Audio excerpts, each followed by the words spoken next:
Good morning. It is Wednesday, April 23rd. It is actually day 70 out of 140. So we are exactly in the middle of the process, exactly halfway through, exactly 10 weeks completed, 10 weeks left. We're right in the middle of it. I woke up feeling tired and exhausted, but I also woke up wanting quesadillas. I made chicken yesterday, so this is mozzarella cheese, kale, cheddar cheese, and the chicken that I made. We're going to put it in the microwave. This is how I make my quesadillas. We're gonna heat them up for like 30 seconds, and then we've got the pan where we're going to really finish it off. And they greased up the pan. We need a spatula. Where aren't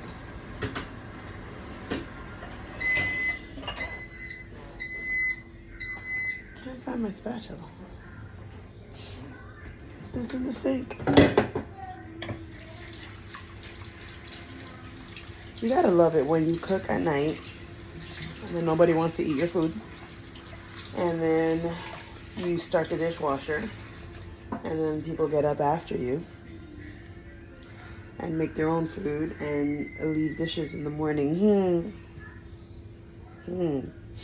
Anybody got a husband like that?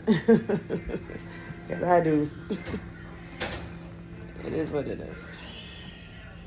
You know, I used to feel bad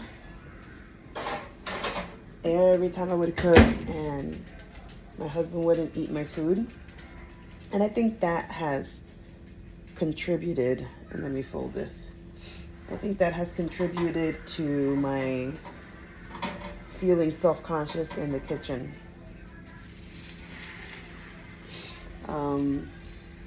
But last night I said to myself, I said, you know what?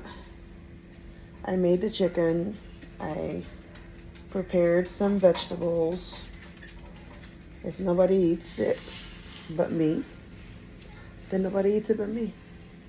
I cannot feel bad anymore because I know what I have to do. Right? I have to start cooking at home more. I have to be that example for myself and my children and my husband. And eventually, they will fall in line, okay? But for now, we make quesadillas because that's what I wanted this morning. The sun is shining, which is always a plus. I love that. I love it, I love it, I love it.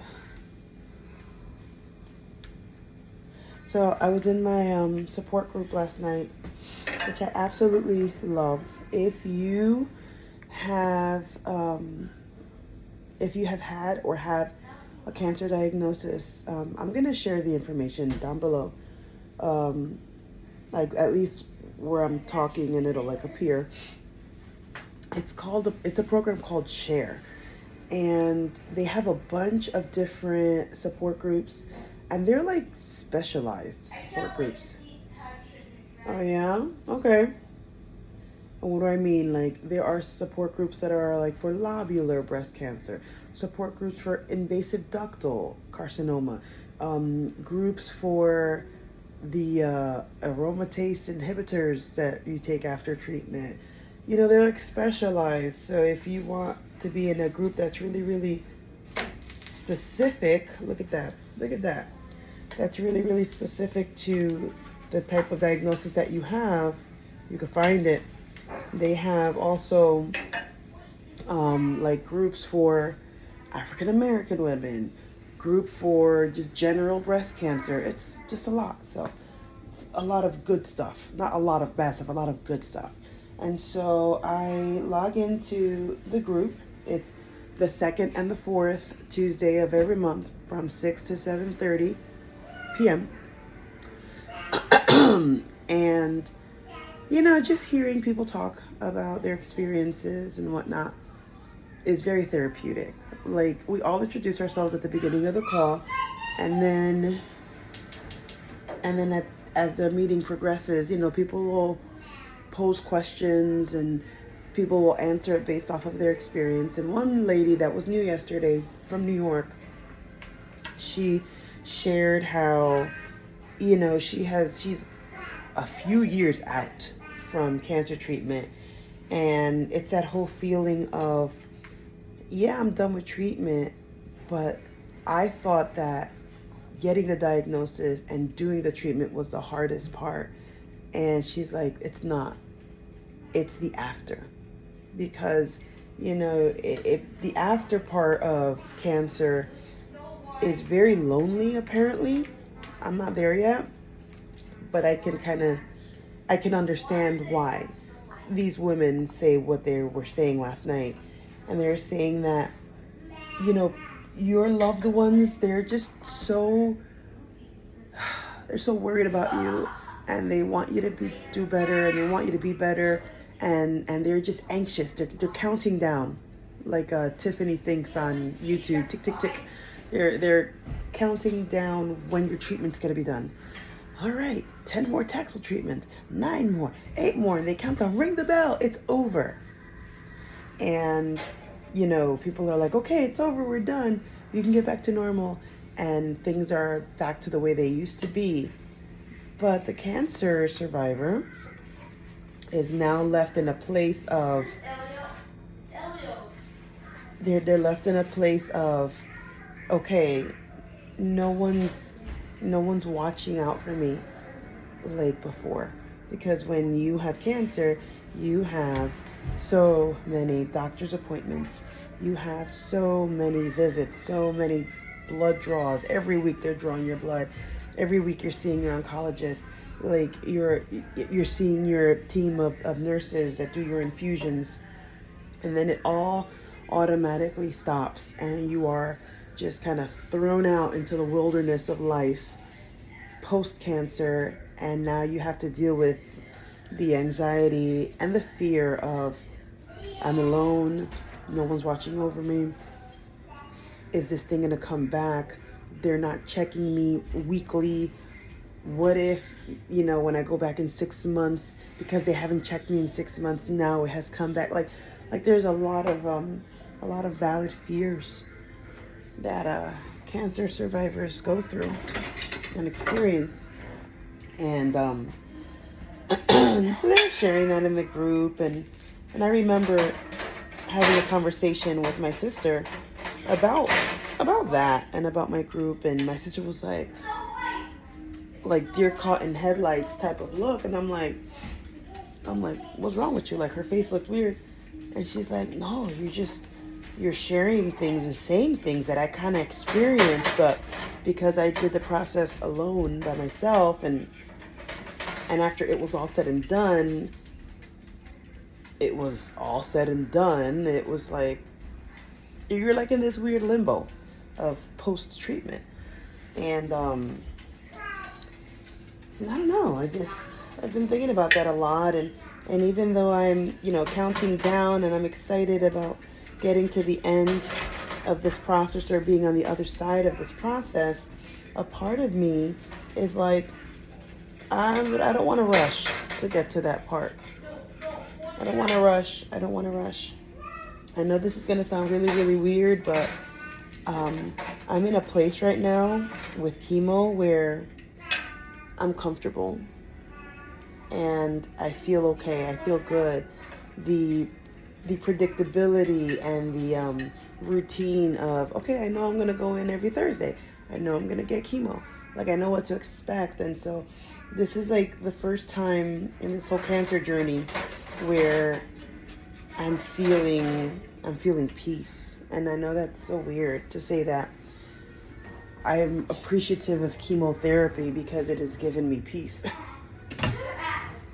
Weird. Even coming out of my mouth, I'm like, what did I just say? But it's true. It's true. The routine of chemo has given me a lot of peace, and has given me like a pocket of peace on Thursday where My kids aren't around. I don't have to be a teacher. I don't have to be a mother. I just have to be a patient, and I just have to sit in a recliner and let people care for me. And a part of me enjoys that. So I'm not in a rush to get myself to the end. Okay, let's go. 9 more, 10 more, 8 more, 5 more, 1 more. Ring the bell. You know, I'm not ready to get to that point, because I know once I ring the bell, that's gonna kickstart a new process a month later, which is radiation. And some people are like, oh, radiation's so much easier than chemo. Other people are like, radiation was harder than chemo. And I'm just like, okay, something new to look toward, you know? And I guess one of the thoughts that I've been having about radiation as to why some people would say it's harder, the fatigue apparently, because it's not something you're doing once a week. You're doing it every single day for a month and a half, for 5 weeks in my case, every single day. So that does get tiring. Also, someone mentioned in the support group that radiation was tough because you're very exposed. With chemo, you're fully dressed. You know, you got a blanket on. If you want a blanket, you're in a little cubicle. You have privacy. You can look out the window. It's a nicer environment, I guess. And with radiation, you know, because they're radiating certain parts of your body, that part has to be exposed. So for breast cancer patients, you know, you're exposed, your chest is open. And for me, I have a very deformed chest right now because it's in the middle of being reconstructed. So it's like I have to open myself up and lay on a table with my arm this way and have nurses, you know, position things, and I have to sit there and get radiated for a few minutes and then go home and come back the next day and do it again. So there's you know, whatever. But like I said, I'm not in a rush to get to the after anymore. I have learned to enjoy where I am at in life. I think cancer has taught me that very, very well, is to stop living so much for the tomorrow and just live for the right now. So that's where I'm at on day 70. Will I vlog a little bit more today? Maybe. Not sure. But I wanted to get those thoughts out, just at least, you know where I'm at. Okay, so I wanted to show you my quesadilla. It is so good. It came out so good. Mama. The kale in it was a nice touch. Totally hitting the spot. Hitting the spot. 9:39 a.m. and I'm in bed. Put the baby down for a nap, and I said, you know what? Let's go down with her too. So I'm enjoying my spring break and these opportunities to just fall asleep whenever I can. So we're gonna do that. It is 11:55, so almost 12 o'clock. I got out of bed, fed the baby, fed the kids, and the sun is out. It's beautiful. I took some garbage out, and I want to be outside so bad. I really do.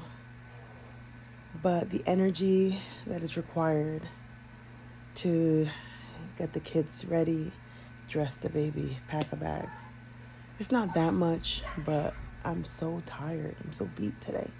I guess, going to the park yesterday has taken its toll on me today. But we're in bed. Gonna balance my checkbook now. Yes, I like balancing my checkbook. I've got laundry sitting in the dryer that's gonna be all wrinkly. So I'm gonna have to re-dry it again to get some of the wrinkles out, but I don't want to do anything.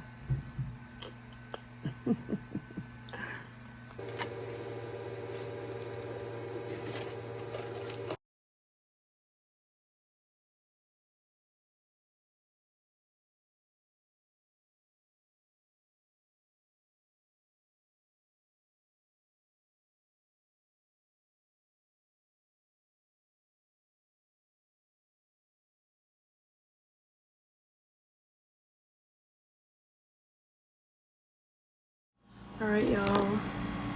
It's 2:54 p.m. and just as it happens every day around the 3 o'clock hour, I start getting really, really tired. So I feel very tired right now, even though I woke up very tired today. But I did get out of bed and I put up my air conditioner because, y'all, I don't know if it's my age, if it's true menopause, if it's chemo, I don't know what it is, but y'all, I'm just so hot all the time at night. So we put the air conditioner on. I'm currently doing some laundry, put away my husband's clothes, hence why the closet is open. And I am washing my clothes because I've got to go out tomorrow, so I need clean underwear and clean clothes, right? My goal for the remainder of the week is to get into my bathroom and scrub it. I really do hate cleaning my bathroom, but I gotta do it. I'm gonna scrub the bathroom, and then my biggest project that I'm really hoping and praying God gives me the strength to do it is transitioning my clothes and the kids' clothes. Bringing all the winter clothes downstairs to the basement, vacuum sealing them, and then bringing up all of the spring and summer clothes. I really hope I have the energy to do that this week. I think I will because today is Wednesday. Tomorrow is treatment day, so I take it easy the whole day.